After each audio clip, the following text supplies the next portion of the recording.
The objective of our tax relief program is to evaluate existing taxes, levies and fees in the state and introduce some waivers and in some cases, scrap the collection of some of the illegal levies imposed on our people. I hereby suspend the sale of consolidated emblems in Anambra State. I suspend the collection of forecast permits on all streets in the state.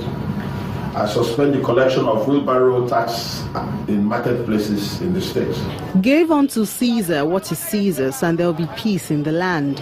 But when there's a break in that process, as seen in Anambra State, with illegal tax collectors extorting traders and transport operators alike, there's bound to be trouble.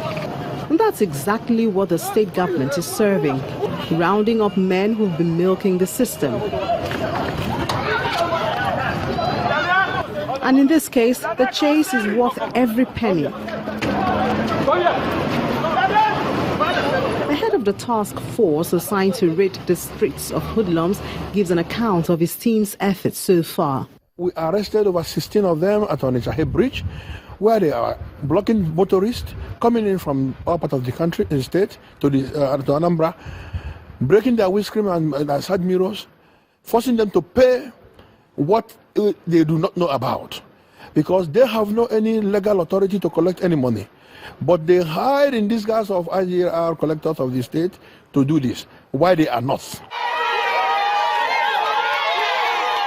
The people are overjoyed with this development because they were fed up of paying double taxes, but they had no choice because everyone who came to them presented an identification card.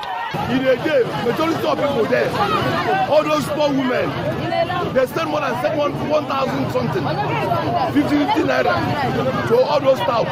If you go to market, even though you sell or you do not sell, they will collect 200 naira from you. And at times, if they collect your market, if you went to collect it, you will not eat again. For those who've been arrested for this crime, their defense will most likely be that they were lured into it because of unemployment and harsh economic times.